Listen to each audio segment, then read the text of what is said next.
Everyone says that snakes can't be trained. Well, we're here to tell you that they absolutely can. In the same way as a cat or a dog? Absolutely not. You won't have Florence here learning how to give a paw or lie down or sit, but we can train them in a way that makes things a lot safer and a lot easier for both us and the snake. Awesome. Do you Let's want to talk learn? about how. Yeah.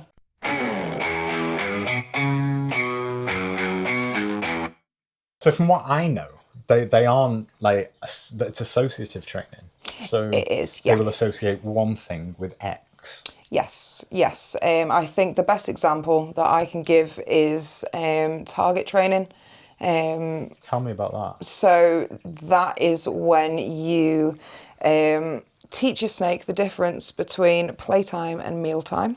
So this is my blue ball on a stick, or this is yours. Tell us about Yes, your method. yes. This is amazing. So I have target trained my falsie Big Suze, and instead of a ball on a stick, because I'm sorry to say that's a little bit boring, I drew a picture of a mouse, a very cute little mouse. You can see it here. And I stick it on her viv about 15-20 minutes before her meal has thawed, and she sits and periscopes and she stares at this bit of paper. There should be some footage coming up just now. Yeah, I've said that already, but I'm going to do it twice because it's that good. It's so good. Yeah. And she will sit and stare, and then she knows that when I come back up the stairs, she's getting something tasty. So she's right at the door, waiting and ready.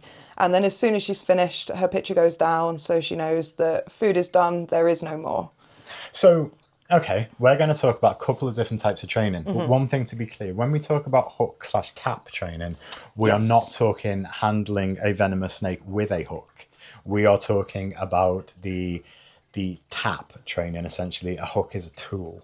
So we will use our hook to gently rub on the snake's head, just a gentle little rub to let them know that it's playtime. Yes. But then you use your target training, with the target being the picture of the mouse. Yes. So that the snake knows it's food time. So that's what we're talking about. They're the two very different types of training. We're also going to introduce a third type of training, which is what you do.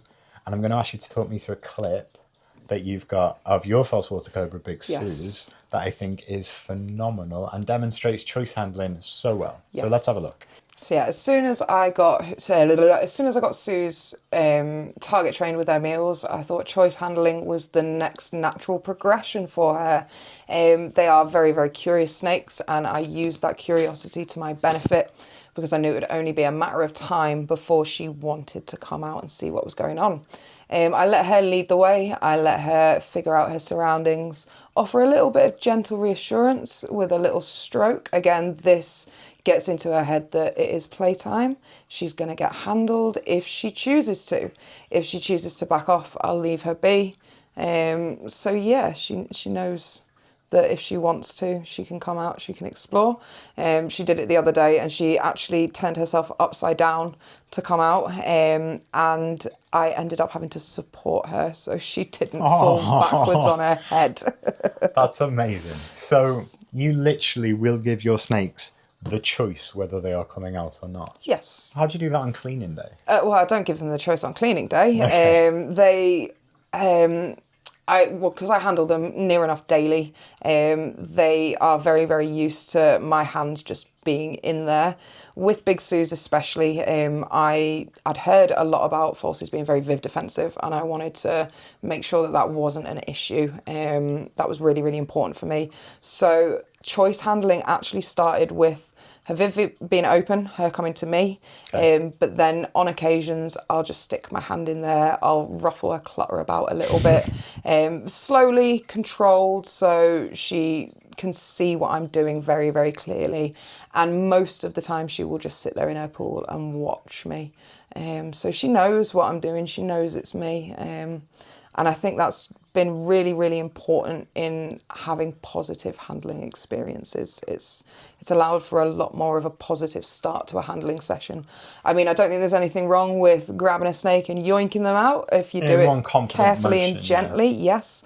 But I think it's something really, really special when you can give them the choice and then they choose to take it. It's a very magical moment. So I've done it simile, but a different animal, obviously, with a frilled dragon. So that Amazing.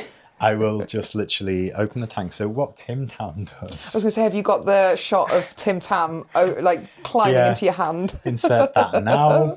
Yeah, So I cute. will. He will knock, and he will tell me. Actually, do you know what? I haven't choice trained Tim Tam. Tim He's Tam choice has trained choice you. trained me. So of a morning when I first go into the reptile room that doubles as my office, Tim Tam will knock on the glass and demand to be let out. That's amazing. Then I just literally put my hand at the door, as you can see, and he will then climb onto my hand. so So I good. think, Morgan, you have choice trained your snakes. So you use choice handling. Yes, yeah. If they choose not to, Been they trained won't. by my lizard. Yeah, yeah. And the only choice he's given you is that there is no choice. Yeah. Okay, so you can choice handle a snake, or it turns out a person. So what I've done is slightly different. So apart from with the lizard, obviously, but what Yeah. I've done is slightly different. With my snakes, I use slightly different variation of it, similar to the mouse picture, and I mainly focus on the target training. So I don't have the fancy mouse picture, but I do have my infamous blue ball on a stick that I will waggle, and then they know it's feeding time. Yes. Once it has backfired, and Bryn, my Coyote did grab the ball and then hang on for dear life for like 2 minutes before I then thought, I'm going to have to wiggle the mouse actually now and get Yes. him to see that actually it's not just, there's a mouse available too, you're not just eating a blue foam ball. So yeah, once he let go of that, we were back on track. But Now, is there any snakes that you wouldn't choice handle? yeah, but it's probably not what you expect. Okay. It's the tricolour hognose, because Yeah, no, if that's I fair. open the tank, she's our only biter, to be fair. Yeah. And if I open that tank, you've got to do a confident reach in, pick up, and then she knows it's not feeding time and generally doesn't bite me. If you go in with any form of hesitation, including putting your hand out as if you were choice handling, Yes. she's going to generally bite. Now, at the moment, I can get away with it because she was fed on 2 days ago, so she's almost not in food mode, which that's very rare for her. So I wouldn't choice handle my tricolour hognose. Yeah. No, that's fair. In any That's way, fair. because she would just bite, and when she bites, she latches on. It's not painful; it doesn't bother me, but it's just I just don't want And this is the thing, constant I rear think. fang venom. I think this is the thing as well. When we talk about training snakes, it's not going to be a case like with most dogs. You can teach them to sit, give the paw, lie down, roll over. Training a snake is very much dependent on the individual. It's more for their benefit and their yes. safety, and for And yours as well. Yeah, yeah. So especially if you keep larger snakes, of which we both do and will, we want them to be responsive and great with handling almost immediately. So let's move on to the next form of training, which I don't know if you use, but is using a tap. So breaking No, I that don't. food response. Yeah. So there are some snakes that I own or have worked with and have owned, such as a Burmese python, that I don't particularly want to try choice handling with. I know a lot of people do. Great. I tend to use the method of breaking that feeding response by a gentle tap on the head. So very similar to what I do with B. Smith, who is a Brazilian red-tailed boa, or a BCC. I don't generally reach in and pick up. I don't generally offer choice handling because she thinks about food a lot. Yeah, and this is the thing, she's a boa. manageable size now, but Yeah. she's not always going to be that manageable size. I mean, she is Brazilians are the smallest of the red tails, but she's still going to get to a very large size and also a girth on her. Yes. So I don't want to take that bite. So what I do is I reach in with my snake hook or other similar items, I assume, but a snake hook is just the easiest. Yeah. And I just give her a gentle little tap on the head. And because of that, as you can see, she is absolutely amazing with head touches. Now, snakes tend not to like a head touch. They don't like it. And despite what Reddit and others may have you believe, no snake likes a boop on the snoot. No. It kind of makes me die inside.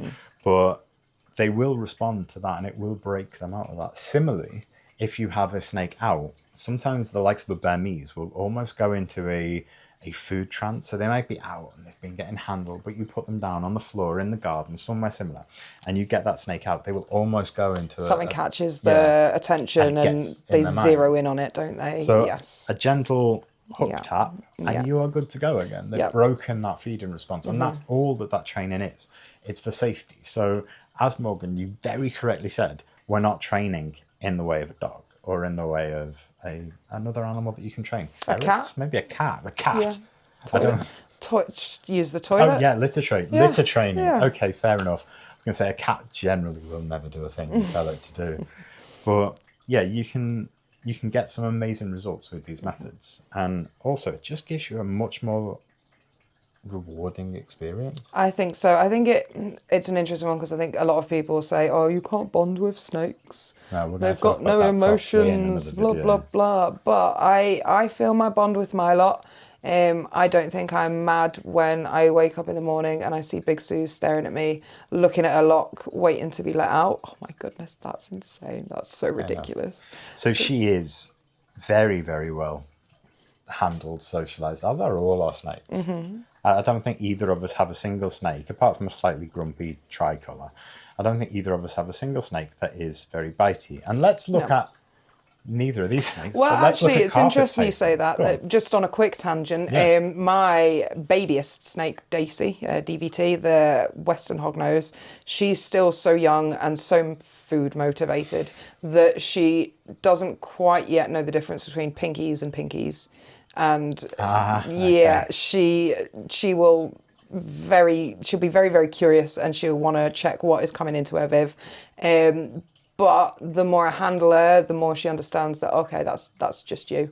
And she'll often poke her head out in the morning, couple of tongue flicks, figure out that I'm not offering her a rat, I'm offering her a hand up. And she'll normally go back into her hide and go, no, no thanks. Go and bother another snake, please.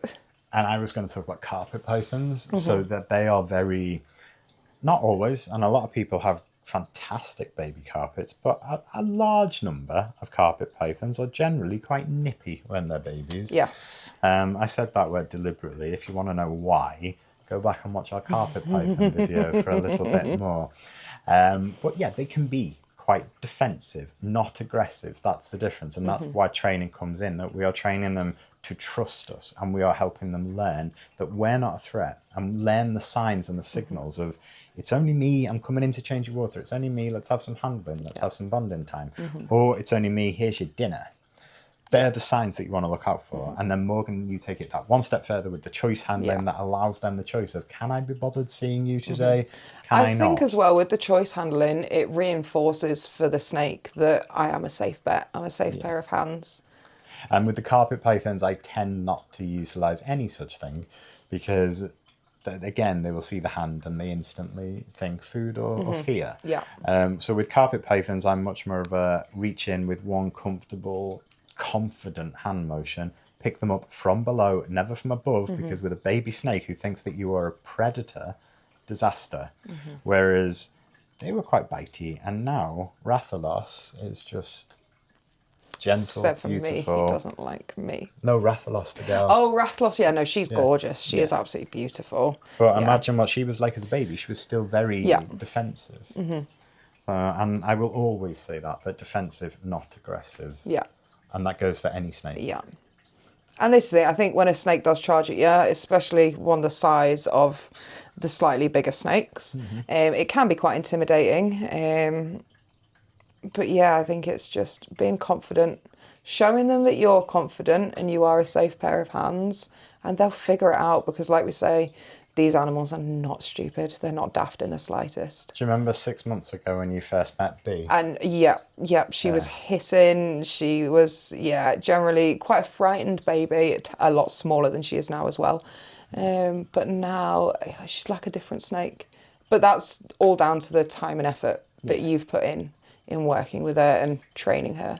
So Speaking of time and effort, we are going to do videos on the bonding side and also where knowing your limitations with how many snakes or reptiles that you keep and where that crosses over into what I describe as hoarding. Definitely. Because this is the thing, I think, well, we won't go too deep into it, but I think on paper, you'd look a bit like a hoarder, but it couldn't be further from the truth. No, I only take on what I know I can handle. Mm-hmm. And I think that's kind of evident when you look at the temperament of my snakes Yeah. and this girl. Yeah. So thank you for watching. Hope you enjoyed it. And we will see you soon. See you soon. Bye. Hello. If you want to see more of these snakes and the rest of the snakes in the reptile room, give us a like, give us a subscribe, and I'll see you soon.